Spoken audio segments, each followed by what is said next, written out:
Hello Theory 2 students. I'm sorry that instruction has come to this, but we will get you through the semester just as well. This is a video recording for my class lecture for Monday, March 23rd. And I'd like to start out by reminding all of you that I do need you to submit through Canvas pages 71 and 72 of your workbook. I have on the bottom of page 71 an example of the Clementi Sonatina, and I thought what I would do is I would go ahead and play this example and the one on the next page for you again so you can hear them, but I do need these to be submitted through Canvas to the files page of that course website.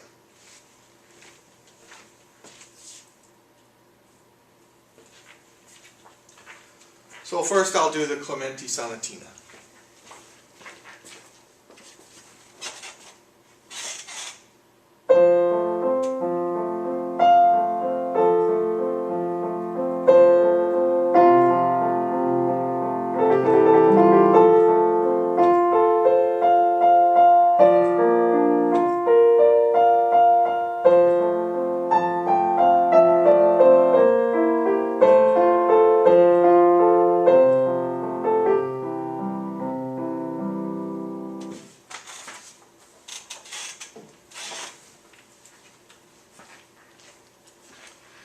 Next, I will perform the Clara Schumann example.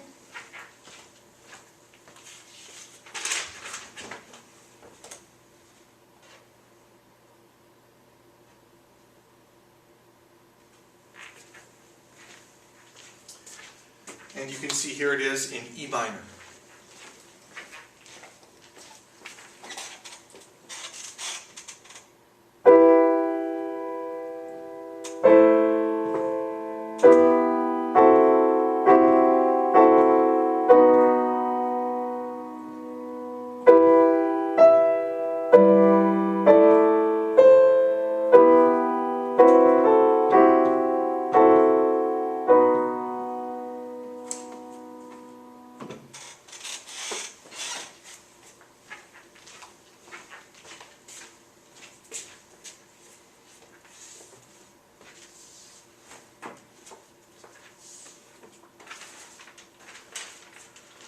Detailed instructions on how to, again, submit this homework through Canvas should be listed under the assignments and the assignments page.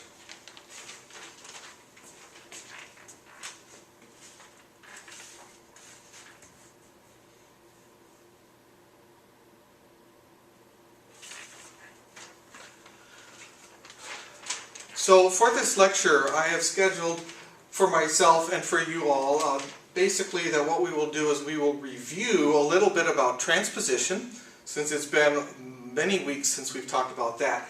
And we will also review the three types of 6/4 chords and how that second inversion triads are used correctly.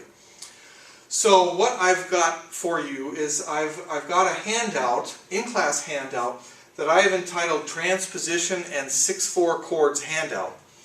And I have put that in the files page of the Canvas course. And what I would like you to do is, if you haven't already, I'd like you to find that, I'd like you to print it out, and I'd like you to have that handout in front of you as we go through a little bit of it together here. So if you need time to go ahead and do that, then go ahead and pause this video and get that in front of you, and then you can resume the video and you'll be ready to go. Otherwise, let me go ahead and get started here. At the top of that handout, I've got a little exercise where I want you to fill in the remainder of the alto and the tenor voices for this short progression over here, using good part writing rules, good doubling, and good spacing. Then, after we get those alto and tenor voices in, what I'd like you to do is I'd like you to take the alto voice, the completed alto voice, and I'd like you to write it for English horn over here on the right. You will have to transpose the notes appropriately to get it written correctly for the English horn. I would also like you then to take your completed tenor line from the left over here, and I'd like you to write it for the clarinet in B flat, and the score to the right. Again, you will have to transpose appropriately to get it in the right key and to get the right pitches. So what I will do in the next minute or so here is I'm going to go through this process.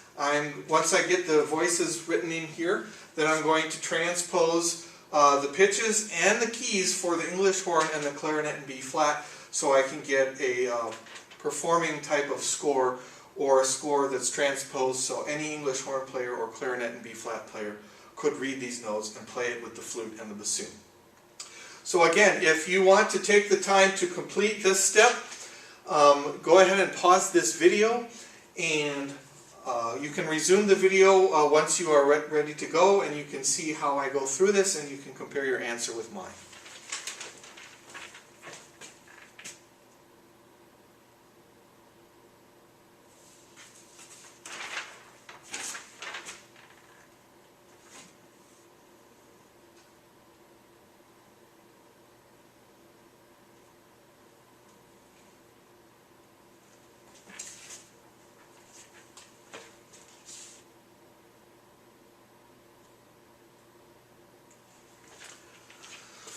So first of all, what I have done here is I have filled in the alto and the tenor voices as requested by the instructions. You'll notice that in this short progression in B minor, there is a passing 6/4 chord. And we know that in all, or for all, second inversion triads, whether they're passing, neighbor, or cadential 6/4 chords, we must double the bass note for correct part writing. So the bass note of this passing 6/4 chord is an F sharp, and so I have another F sharp included in my answer here. The only other pitch I need is the B to fill out the chord, and I'm set after that. Let me also see if turning the lights down even lower in this room will allow you to see and view the screen a little better.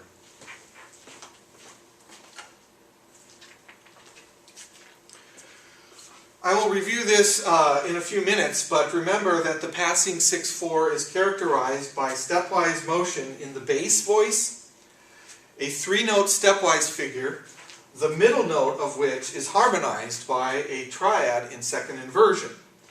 And because of the stepwise motion in the bass, we can view the middle note of that 3-note stepwise motion as kind of passing in between the first note of that stepwise motion and the third note of that stepwise motion.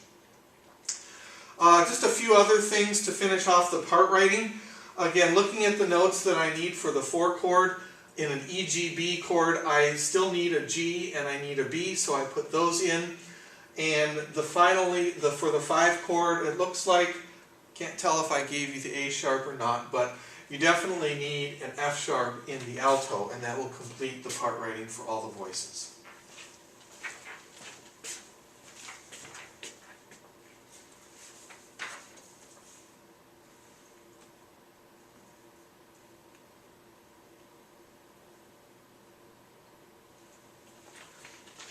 Now, once you have the part writing completed on the left, what you need to do is you need to take the alto voice and you need to write it for the English horn, and you need to take the tenor voice and write it for clarinet in B flat.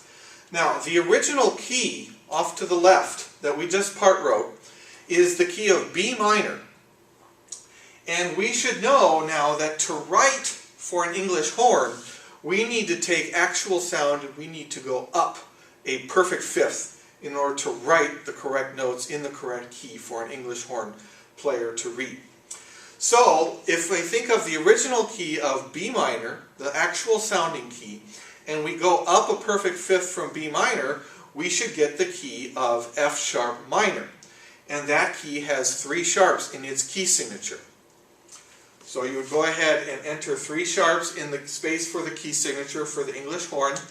And then after that, take the alto notes and transpose all of them up exactly a perfect fifth and write them out here.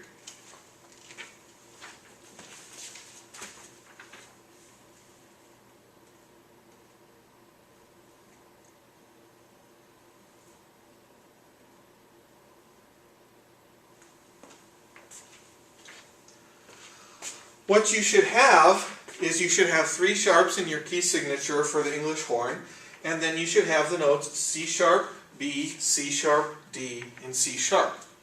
I hope that's what you came up with on your own.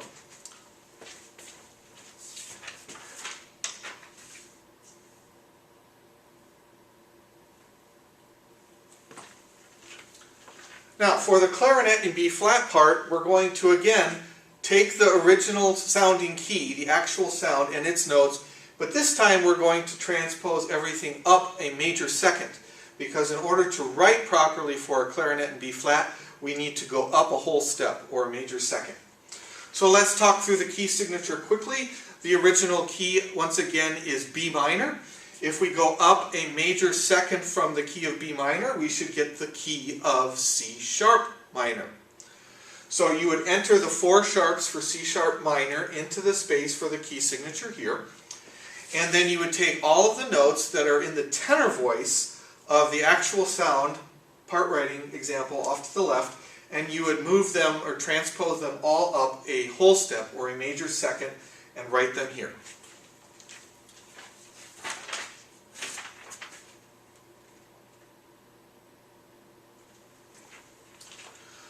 So my final clarinet in B flat part will look like this. 4 sharps for the key of C sharp minor.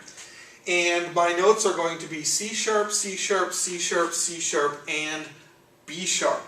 Notice that I write the C sharps here as C sharp 4 rather than the higher C sharp 5 or a lower C sharp. And that's because C sharp 4 is exactly a whole step above the pitches of the tenor, which were written at the range of B3. So C sharp 4 is exactly a whole step above B3, where the original actual sounding tenor notes are.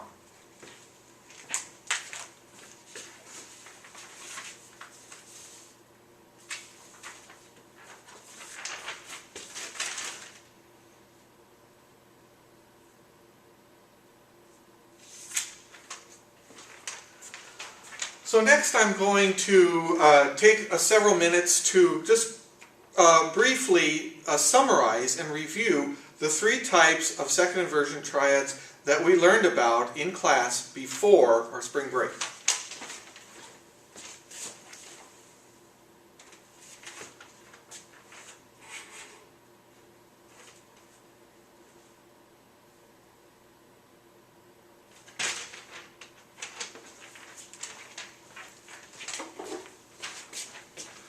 So the first way to use a second inversion triad correctly is to use it as a cadential 6/4. Okay? And the symbol for analyzing a second inversion triad in a cadence is to just write the Roman numeral for it, capital 1 or lowercase 1, 6/4. When a second inversion triad goes to a root position 5 or 5/7 chord in a cadence, that second inversion triad is called a cadential 6/4 chord, and it is analyzed with the symbol 1/6/4. So we would, in the context of a cadence, we would normally have 1/6/4, and it goes to a root position 5 or a root position 5/7. That's its standard context. Now, in this context, the 1/6/4 chord usually occurs on a metrically stronger beat or portion of the beat than the 5 chord, and that's not so super important. But what is most important is that the cadential 6/4 occurs along with and goes immediately to a 5 chord, and as such, both of these chords possess dominant function, not tonic function. So we normally list this 1/6/4 going to 5 in a cadence. We normally list them all as behaving as 5 or as dominant function. Let me quickly then show you on another screen an example of how to part write the cadential 6/4 chord to the root position 5. You can see on this screen in the first measure, in the key of C major, I have a cadential 6/4 chord that is a C major triad with G, its 5th, on the bottom, and that is progressing to a root position 5 triad. once again, with G on the bottom. Both of these chords possess dominant function, and the best way to part write this short progression, 1, 6, 4 to 5, is to keep the G's, in this case, the double tones, keep them static or stationary. Do not move them. You can see how I've taken the G in the bass and just slid it over. I did not move it up or down. And the G that I have in the alto, I just slid it over. I did not move it up or down. The same pitch that's doubled in the 1-6-4 will be the same pitch doubled in the root position 5 chord. Finally, you'll have 2 pitches left to part write, and both of those pitches will go down by step to fill out the tones of the root position 5 chord. That is the best and the smoothest way, again, to part write the cadential 1-6-4 going to 5.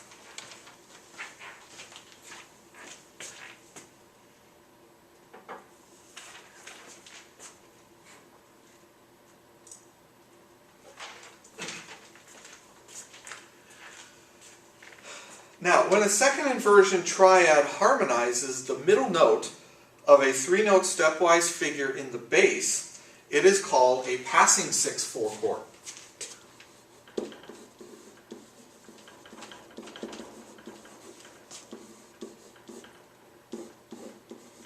Passing 6-4 chords rarely, if ever, go to root position 5 chords. So you can distinguish between these 2 types of 6-4 chords when you are analyzing a passage of music based on the context.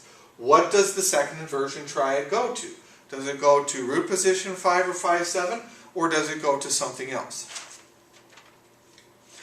Now, when we analyze or label find a passing 6-4 chord in music, we label it not with a Roman numeral, but with capital P 6-4. That is the symbol we will always use from now on to analyze a passing 6-4 chord, because it emphasizes and reminds us of the chord's function. It reminds us of the chord's purpose for even being in the music, to pass between 2 other chords.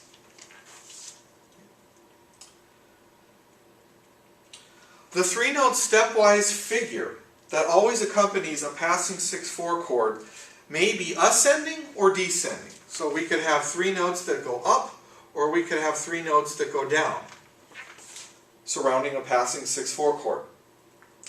And I should also mention and remind you that a voice exchange typically occurs between the bass and one other voice when part writing a passing 6-4 chord. And finally, before I show you an example, I will mention that a passing 6-4 chord usually connects 2 different inversions of the same chord, and then also sometimes a passing 6-4 can actually connect 2 different Roman numerals, or 2 different chords. Most often it is found connecting 2 different inversions of the same Roman numeral, but it can connect 2 different chords. So let's take a look at an example of a passing 6-4 in a part writing context. Here in the key of C major, I have, you can see, a passing 6-4 chord sitting right in between 2 4 chords. The first chord is a 4-6. The passing 6-4 connects the first inversion 4 chord with a root position 4 chord. The same chord, just a different inversion. And you can see, like all passing 6-4 chords should have, there is a 3-note stepwise motion in the bass. This happens to be descending stepwise motion. That does not matter. It could be ascending stepwise motion. But as long as you get 3 notes descending stepwise, and the harmony above the middle note in that descending stepwise motion is a second inversion triad, those are the criteria for analyzing and labeling a chord as a P6-4. I will show you the voice exchange that typically occurs when you part write a passing 6-4 chord. Maybe I'll use a different color here. You can see that it happens to be the voice exchange between the bass voice and, in this case, the alto voice. So A, which started the chord in the bass, moves to the final chord in the alto, and F, which is in the first chord of the alto voice, moves down to F as in the last chord of the progression. And so the A and the F have exchanged voices or positions by the time we have finished part writing all three of the chords. That is the voice exchange.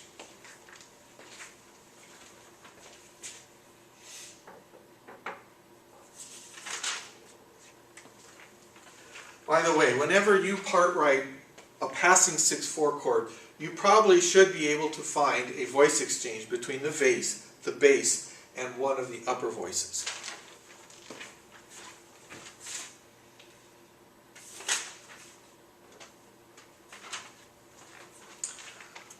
Alright, so the last type of 6/4 chord that we talked about before spring break was something known as the neighbor 6/4 chord.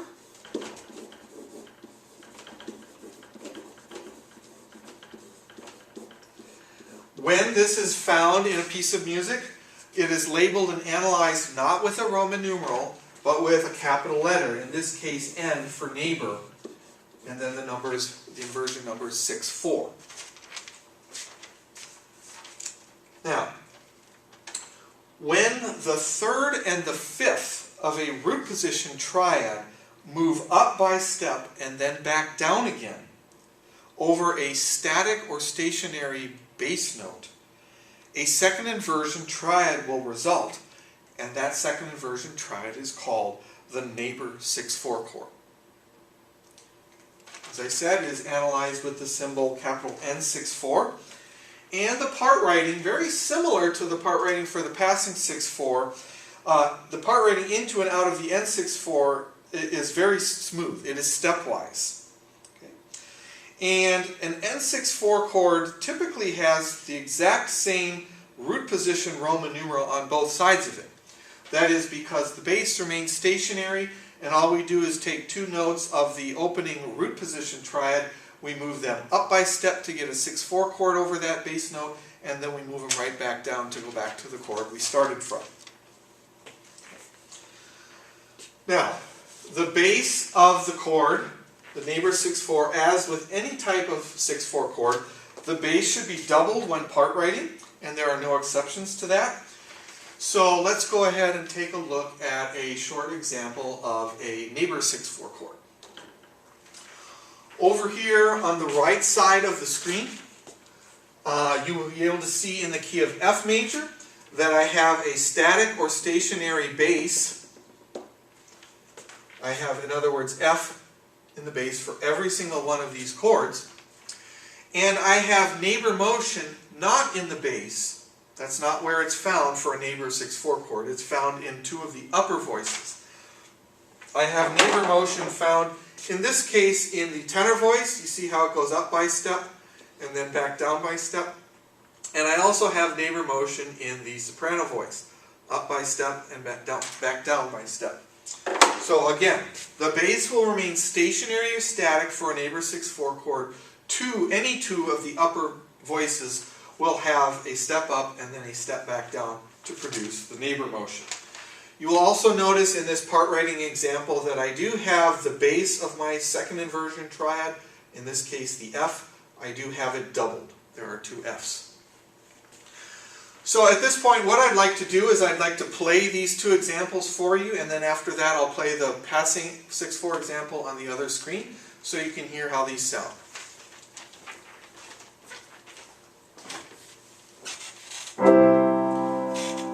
The first measure is in the key of C major, and we have the cadential 6/4 and its 5 sounding like this.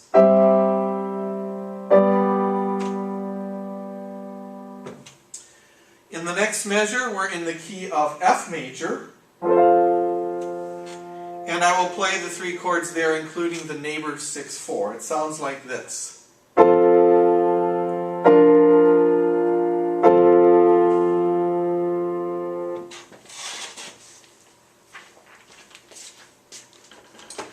Finally, in the key of C major again, I have a passing 6/4 wedged in between, or dividing two 4 chords, one in first inversion and one in root position. And that sounds as follows.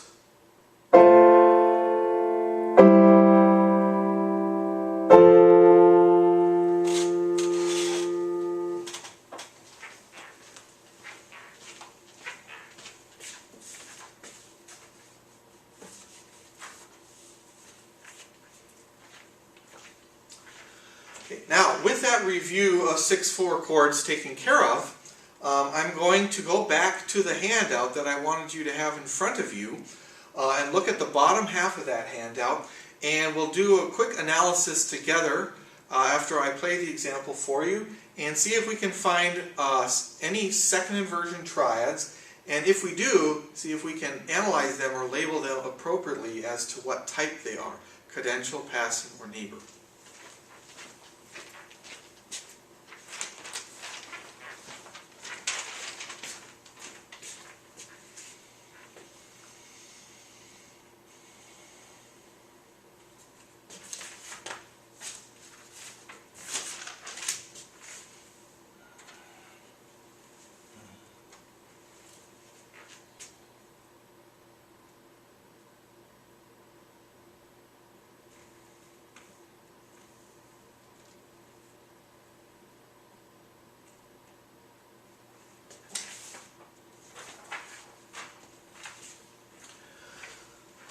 So here we have a brief example by Mozart from one of his piano sonatas, and I may have talked about this in one of the last classes before spring break, but I don't remember if I finished this, so it's good to probably go over this and cover this one more time.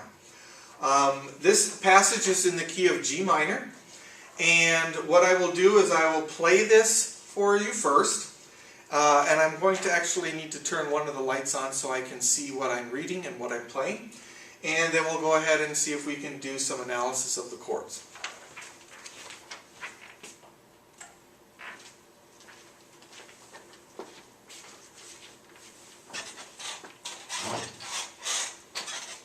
So this is the key of G minor.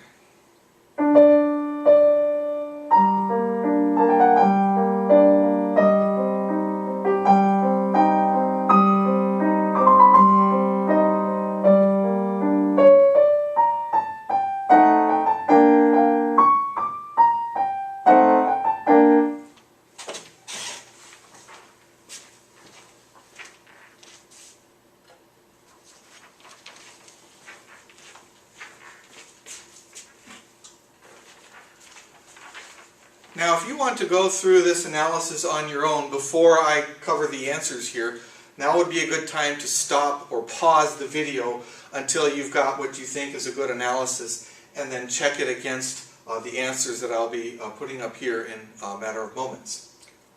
So, in order to analyze this passage most quickly and most efficiently, what we can do is we can just focus on the notes that are arpeggiated in the left hand, or the bass clef of the piano. And we'll find out that here in the first full measure, it looks like, we have G, B flat, and D, and those are the only notes that we have in the left hand. So that is going to be a minor or a lowercase Roman numeral 1 in this key. Let me talk about a few more before I show the answers written in on the screen. In the next measure, I can see in the left hand arpeggiation I have a G, a C, and an E flat. And those are the only three notes that I have in the left hand. So that tells me that that is a C minor triad, but the lowest pitch of this triad in this measure happens to be G, the fifth of the chord. So that means I have a C minor triad in second inversion, or I have some type of 6/4 chord. If I go to the next measure, I have the same notes in the left hand, with the same note in the bottom. The G is still the lowest sounding pitch. So once again, in this measure, I also have a C minor triad in second inversion. Now, in the key of G minor, you may be tempted to analyze this chord as a lowercase Roman numeral 4, 6/4. And you would probably be tempted to call the chord in measure 3 the same thing. But remember, we don't write 4 6/4s or 5 6/4s or 2 6/4s or really any Roman numeral with a 6/4 except for the 1 6/4. And the 1 6/4 is cadential, so a 1 6/4 would not be a good answer here. The only other two types of second inversion triads we have to choose from are the passing 6/4 and the neighbor 6/4. Well, it looks to me like there is a G in the bass for this measure and that chord, also for this measure and this chord, G is in the bass for this measure and this chord, and G happens to be in the bass also for this measure and this chord. What that means is we have a stationary or a static bass note. The bass is not moving. And in order for us to achieve these second inversion triads here, some of the inner voices of the arpeggiated chord in measure 1 actually need to move up by step, and they stay there for a little while, and then they move back down by step to get to the inner voices in measure 4. That is a textbook description of a neighbor 6/4 chord. And so in this context, we would label the chords with lowercase Roman numeral 1, capital N6/4, capital N6/4, lowercase Roman numeral 1.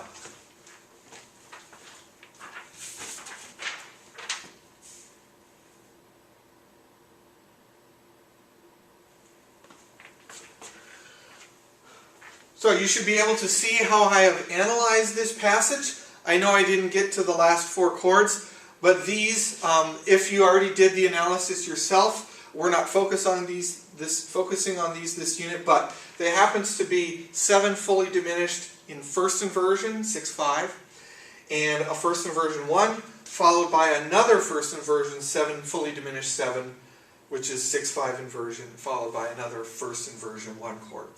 And that is the total harmonic analysis of this passage.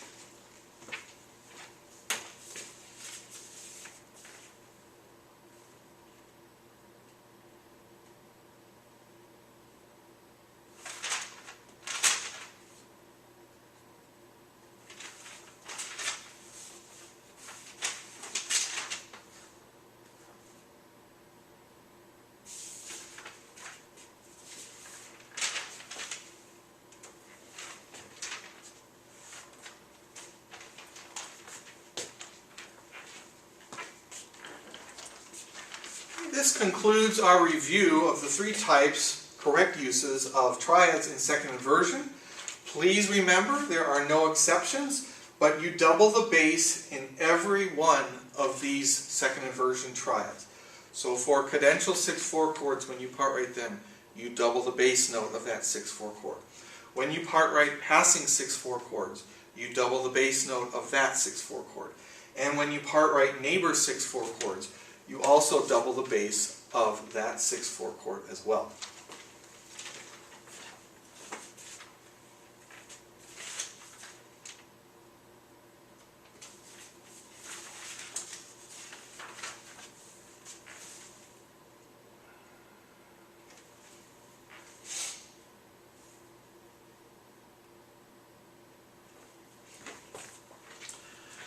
Now, between now and my next lecture, I want you to get some practice part writing the 3 types and analyzing the 3 types of 6/4 chords we just reviewed. On Canvas, in the Files page, I have uploaded a file called Second Inversion Triads. This is the homework assignment for Wednesday, May 25th. And so you can go ahead and open up that Second Inversion Triads homework page. Go ahead and print it out, and then taking your pencil, go ahead and fill out all the part writing exercises and all the analysis exercises for this assignment. When you are finished with that, I would like you to, again, either take a picture of this with your phone or scan your completed assignment and upload it to the Files page of the Canvas course. And that, again, will be due. You'll need to do that by Wednesday, March 25th.